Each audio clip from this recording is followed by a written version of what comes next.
जय श्री राधे कृष्ण।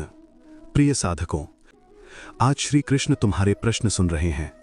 आज वे केवल अर्जुन से नहीं, तुमसे बात कर रहे हैं। जब मनुष्य सबसे अधिक थक जाता है तब वह प्रश्न करता है, और जब प्रश्न सच्चा हो तब गीता जन्म लेती है। युद्ध भूमि केवल कुरुक्षेत्र नहीं थी, वह हर मनुष्य के भीतर होती है। अर्जुन के हाथ कांप रहे थे, आंखें भर आई थीं और हृदय प्रश्नों से भरा था। उसने कहा, हे कृष्ण, मैं धर्म जानता हूं, कर्म भी जानता हूं, फिर भी मेरा मन टूट क्यों रहा है? यदि आप ईश्वर हैं, यदि आप प्रेम हैं, तो ये पीड़ा क्यों? श्री कृष्ण मुस्कुराए। वह मुस्कान करुणा से भरी थी। उन्होंने कहा, अर्जुन, तुम अकेले नहीं हो। यही प्रश्न हर युग में हर मनुष्य पूछता है। कृष्ण बोले, दुख इसलिए नहीं आता क्योंकि जीवन गलत है। दुख इसलिए आता है क्योंकि मनुष्य जीवन को गलत दृष्टि से देखता है। मनुष्य सोचता है सब ठीक चल रहा था, फिर ये क्यों हुआ? कृष्ण कहते हैं, क्योंकि तुमने स्थिरता को स्थायी समझ लिया। जो बदलता है उसे पकड़ने की कोशिश दुख बन जाती है। श्री कृष्ण ने कहा, अर्जुन, जब तुम कहते हो ये मेरा है, तभी भय जन्म लेता है। मनुष्य व्यक्ति से जुड़ता है, वस्तु से जुड़ता है, स्थिति से जुड़ता है, और जब वह बदलती है तो हृदय कहता है मुझसे छीन लिया गया। कृष्ण मुस्कुराए। अर्जुन, जो कभी तुम्हारा था ही नहीं, वह छीना कैसे जा सकता है? कृष्ण बोले, दुख का पहला कार्य अहंकार को तोड़ना है। मनुष्य कहता है मैंने सब सही किया, फिर मेरे साथ ही क्यों?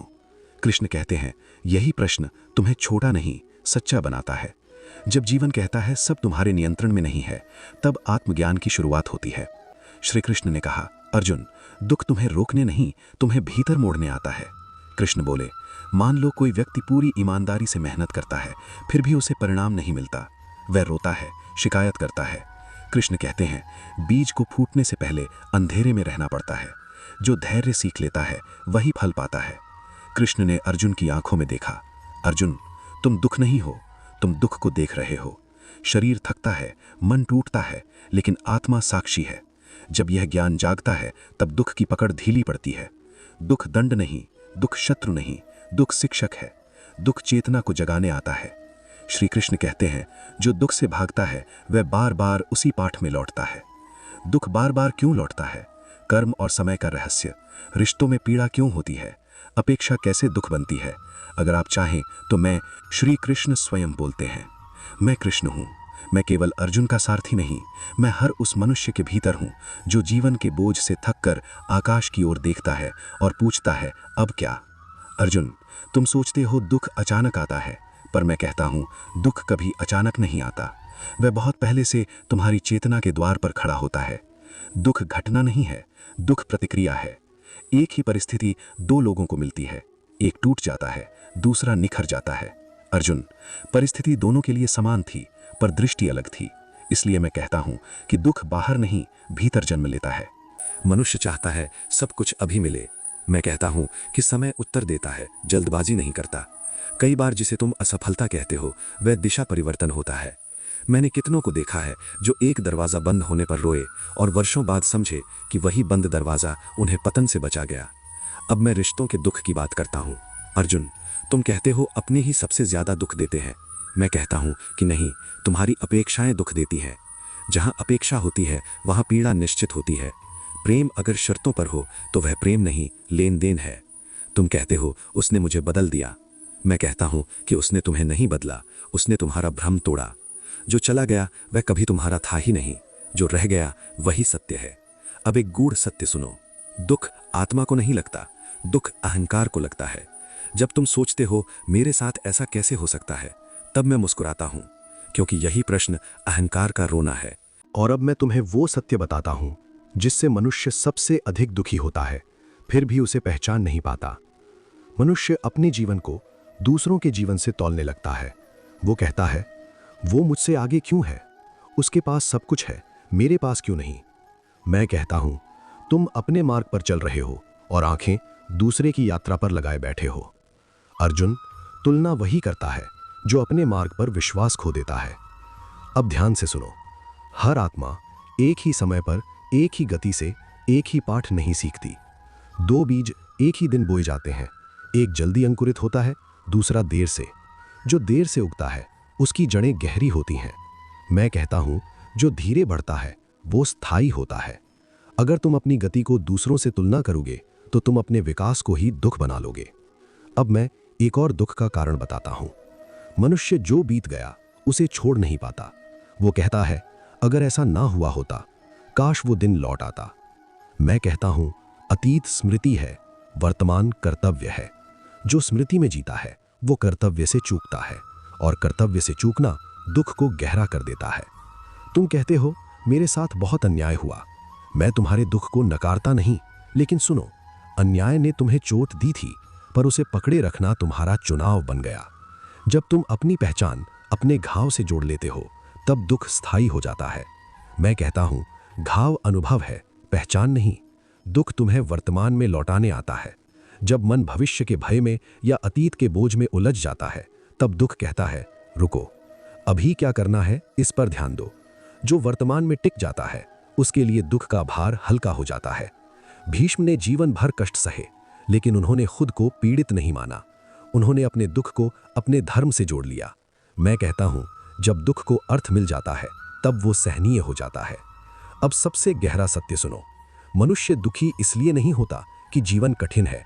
मनुष्य दुखी इसलिए होता है क्योंकि वो जीवन को जैसा है वैसा स्वीकार नहीं करता। वो चाहता है लोग बदलें, परिस्थितियां बदलें, पर वो स्वयं न बदले। मैं कहता हूं, जहां स्वीकार है वहां शांति है। मैं कृष्ण तुमसे कहता हूं, दुख तुम्हें सिखाने आता है कि तुम कहां अटके हुए हो। जो समझ जाता है वो आगे बढ़ जाता है, जो नहीं समझता वही दुख को अपना भाग्य समझ लेता है। अहंकार कैसे दुख बनता है? अर्जुन, मनुष्य सोचता है वो दुखी दूसरों की वजह से है। मैं कहता हूं, दुख अक्सर दूसरों से नहीं, स्वयं से आता है। जब मनुष्य अपने आप को बहुत सही, बहुत योग्य, बहुत बड़ा मानने लगता है, तब जीवन उसे ऐसी स्थिति में ले आता है जहां वो असहाय महसूस करता है, और वही क्षण अहंकार को चुभता है। ध्यान से सुनो, आत्मा को कभी चोट नहीं लगती, चोट अहंकार को लगती है, लेकिन मनुष्य उसे आत्मसम्मान का अपमान समझ बैठता है। मैं कहता हूं, तुम्हारा सम्मान दूसरों के हाथ में नहीं है। अब ये समझो, तुम कहते हो मैं ये हूं, मैं वो हूं। मैं पूछता हूं, क्या तुम सच में वही हो? तुम पिता हो, माता हो, कर्मचारी हो, अधिकारी हो, ये सब भूमिकाएं हैं। जब कोई भूमिका बदलती है और तुम टूट जाते हो, तो समझो तुमने स्वयं को भूमिका में कैद कर लिया था। एक व्यक्ति सारी उम्र पद और सम्मान में जीता है। सेवानिवृत्ति के बाद उसे खालीपन घेर लेता है। वो कहता है, अब मैं कुछ नहीं हूं। मैं कहता हूं, तुम तब भी थे जब पद नहीं था, तुम तब भी रहोगे जब पद नहीं रहेगा। अब सुनो आजादी का अर्थ। जो व्यक्ति परिस्थितियों के अनुसार अपनी शांति खो देता है, वो स्वतंत्र नहीं है। अगर तुम्हारा मूड लोगों के शब्दों से बदल जाता है, तो तुम उनके दास बन गए। दुख तुम्हें यह दिखाने आता है कि तुम्हारी शांति कहां बंधी हुई है। मनुष्य सोचता है, मैं मजबूत कैसे बनूं? मैं कहता हूं, मजबूती बाहर से नहीं, भीतर की स्पष्टता से आती है। जब तुम्हें यह स्पष्ट हो जाता है कि तुम कौन हो और तुम क्या नहीं हो, तब बाहर की हलचल तुम्हें हिला नहीं पाती। युधिष्ठिर ने अपमान सहे, वनवास सहे, अपने प्रियजनों को खोया, फिर भी उनका धर्म डगमगाया नहीं। क्यों? क्योंकि उनका आधार बाहर नहीं, भीतर था। मैं कृष्ण तुमसे कहता हूं, दुख जीवन का अंत नहीं है, दुख भ्रम का अंत है। जब भ्रम टूटता है तब चेतना स्पष्ट होती है, और स्पष्टता आते ही दुख अपना आधा बल खो देता है। अब मैं तुम्हें उस सत्य तक ले चलता हूं जहां दुख का भय समाप्त होने लगता है। शांत रहो, ये वाणी तुम्हारी आत्मा से संवाद है, आता है। मनुष्य चाहता है जीवन सरल हो, बिना टकराव के हो, लेकिन सुनो, जहां संघर्ष नहीं वहां जागरण नहीं। चेतना आराम में नहीं, संघर्ष में बढ़ती है। यदि जीवन तुम्हें चुनौती नहीं देता, तो समझ लो तुम अभी अपने वास्तविक सामर्थ्य तक पहुंचे ही नहीं हो। अब एक गहरा सत्य सुनो, हर आत्मा को एक जैसा बोझ नहीं दिया जाता। मैं कहता हूं, भारी बोझ उन्हीं कंधों पर रखा जाता है जो उसे उठा सकते हैं।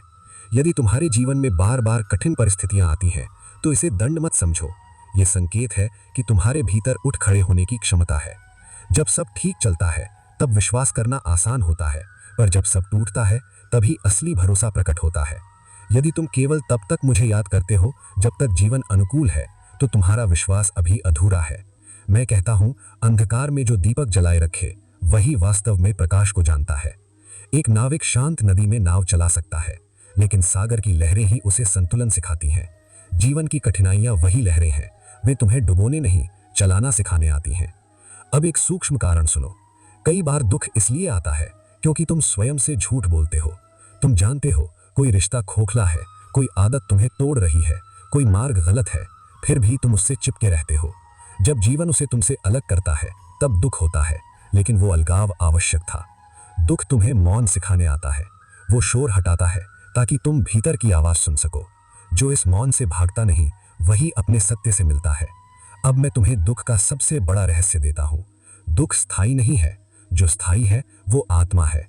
जब तुम ये पहचान लेते हो कि मैं दुख नहीं हूं, मैं दुख को देख रहा हूं, तब दुख की पकड़ ढीली पड़ जाती है। मैं कृष्ण तुमसे कहता हूं, दुख तुम्हें तोड़ने नहीं, तुम्हें गढ़ने आता है। जो दुख को संदेश मानकर सुन लेता है, उसके जीवन में दुख भी गुरु बन जाता है।